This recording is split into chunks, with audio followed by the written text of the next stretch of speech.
इमारत सरिया की जानिब से पूर्णिया और अररिया में 2 दिवसीय बेदारी इजलास का आयोजन किया गया है, जिसमें इमारत सरिया के सदर समेत कई बड़े बड़े जिम्मेदार मौलवी मौलाना शिरकत करेंगे। साथ ही मुल्क के अलग अलग हिस्सों से बड़े बड़े तकरीरकर्ता शिरकत करेंगे और अपनी तकरीर से वे लोगों को बेदारी पैदा करेंगे। प्रेस कॉन्फ्रेंस के दरमियान बताया गया कि इमारत सरिया मुख्य रूप से 5 मुद्दों को लेकर काम करता है, जिसमें सामाजिक एकता, इंसाफ को आम करना, शिक्षा या तालीम के लिए लोगों को जागरूक करना, सामाजिक कुरीतियों में सुधार लाना और मानवता को बढ़ावा देना।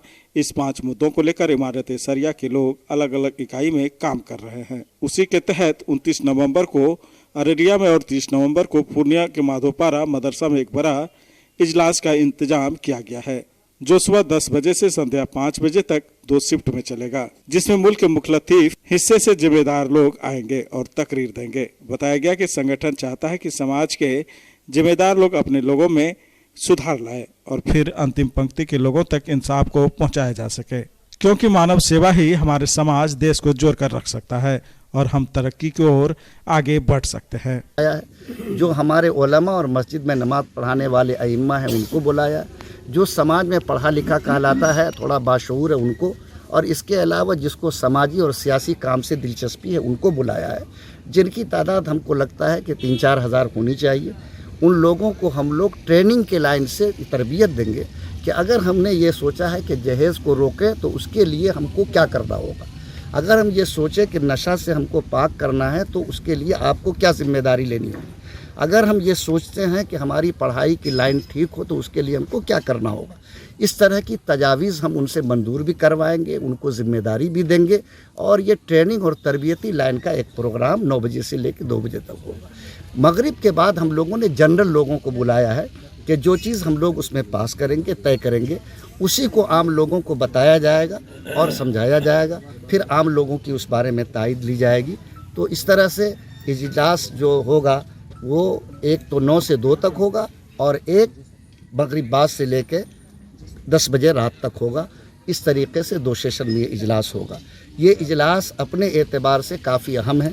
समाज के हर वर्ग के लिए, हर आदमी के लिए इस तरह के प्रोग्राम में हिस्सा लेना और इस तरह के प्रोग्राम से बातों को सीखना, ये उनकी ज़िम्मेदारी है। हम समझते हैं कि आप लोग जो हमारे एक बहुत ही मुआविन बनकर हम लोगों के कहने पर यहाँ आए हैं, आपके वास्ते और माध्यम से ये आवाज़ सब लोगों तक पहुँचेगी। 29 नवंबर को अररिया के आज़ाद एकेडमी मैदान में उन्हीं की अध्यक्षता में एक बड़ा इजलास हो रहा है, जिसमें इन्हीं बिंदुओं पर बात की जाएगी कि हर हाल में तालीम को बढ़ावा मिलना चाहिए। नशाखोरी है, जहेज़ है, समाजी खराबियाँ जो बढ़ रही हैं उनके लिए रोकथाम के लिए हम लोगों को हर मुमकिन कोशिश करनी चाहिए। हर एक आदमी मज़हब से ऊपर उठकर मानवता की बुनियाद पर एक बनकर ज़िंदगी गुजारे, इस कड़ी को मजबूत करना चाहिए। इसी तरीके से इंसानी खिदमत में हम लोगों को हिस्सेदार और भागीदार बनना चाहिए कि किसी को चोट लगे तो ये नहीं देखे कि ये किस धर्म का मानने वाला है, ये देखे कि इंसान को चोट लगी है और हम उसकी कितनी खिदमत कर सकते हैं और काम आ सकते हैं।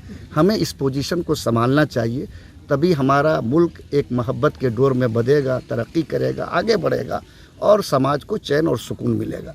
तो इन्हीं बिंदुओं पर बात करने के लिए 30 नवंबर को ये जो देख रहे हैं आप पिंडाल सजा हुआ है, यहाँ ये इजलास हो रहा है। हमारे मेहमान 30 की सुबह को यहाँ पहुँच जाएंगे।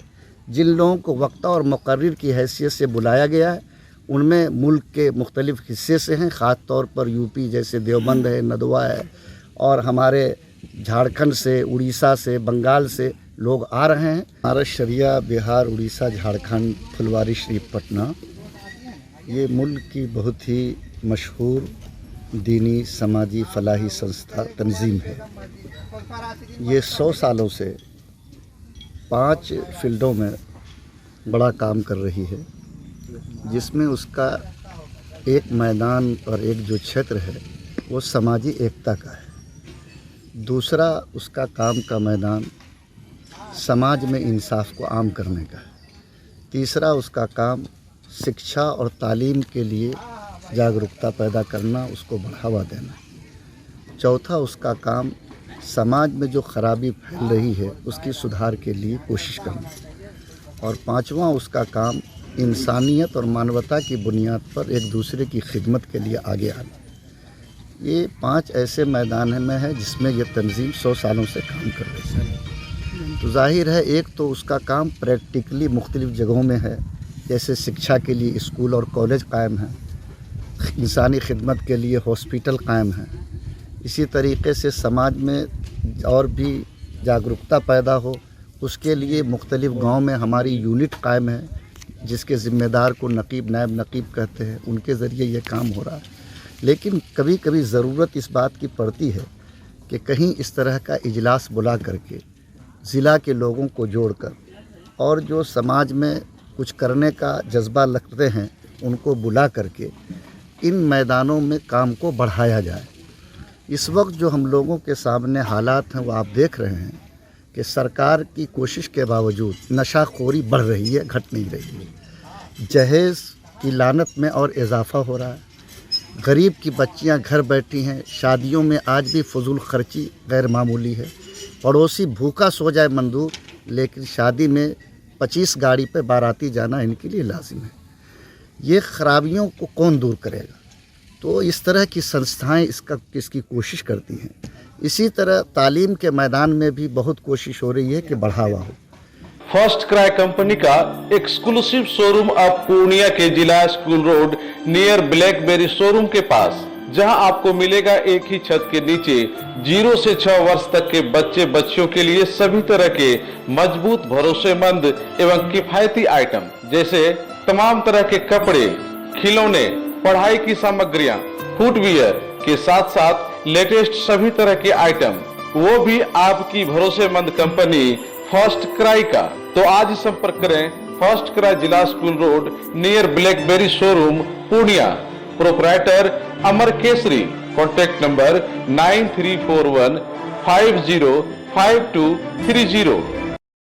फर्नीचर और इलेक्ट्रॉनिक्स का संसार, आपका अपना आर बाजार। इस त्योहार करें सभी खरीदारी आकर्षक मूल्य पर। आज ही हमारे शोरूम पधार कर हमें आपकी सेवा का मौका दें। आर बाजार NH 31 bypass road Purnia Bihar. Contact number 8408035551 एवं अंग्रेजी ढाला कशाबे बेगूसराय बिहार। कांटेक्ट नंबर 9693131066 और वार्ड नंबर 21 नियर भिरखी पुला मधेपुरा बिहार। Contact number 8400803553।